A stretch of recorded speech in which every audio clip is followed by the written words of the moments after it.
সাত সমুদ্র ১৩ নদী পার করে আসা গত সাহেব আর দেশে ফিরে যেতে পারেননি। মালবাজারের চাইবাসা সমাধিস্থলে পা রাখলেই মনে পড়বে তাদের কথা। স্কটল্যান্ড, নেদারল্যান্ড, আয়ারল্যান্ড থেকে সাহেবরা এসে ডুয়ার্সের চা বাগানগুলিতে ম্যানেজারের দায়িত্ব সামলেছেন। তাদের কেউ কর্মরত অবস্থায় মারা গেলে তখন দেশে ফিরে নিয়ে যাওয়া সম্ভব হতো না।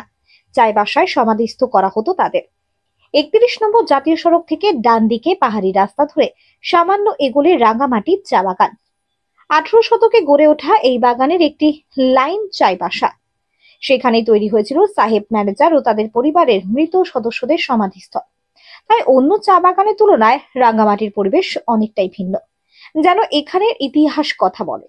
সাত সমুদ্র ১৩ নদী পার করে আসা কত ভগ্নাদেশী আর দেশে ফিরে যেতে পারেননি সমাধিস্থলে পা রাখতে মনে পড়বে।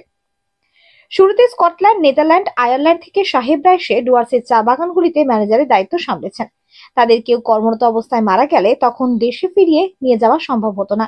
চাইবাসায় সমাধিস্থ করা হতো। শুধু রাঙ্গামাটি নয়, পাশেই রয়েছে বেতগুড়ি এবং ডামডিম চা বাগান। সেখানেও সাহেব পরিবারের কোনো সদস্যের মৃত্যু হলে অন্তিম শয়নের ঠিকানা হতো চাইবাসা। রাঙামাটি বাগান সূত্রে জানা গিয়েছে, তখন ডুয়ার্স ছিল কালাজ্বর ও ম্যালেরিয়া দেশ। বেশিরভাগ সাহেবের মৃত্যু হয়েছে এই দুই রোগ সংক্রমণে। রাঙামাটি চা বাগানের ম্যানেজার মেরিয়ান ইডা ১৯১০ সালে মারা যান।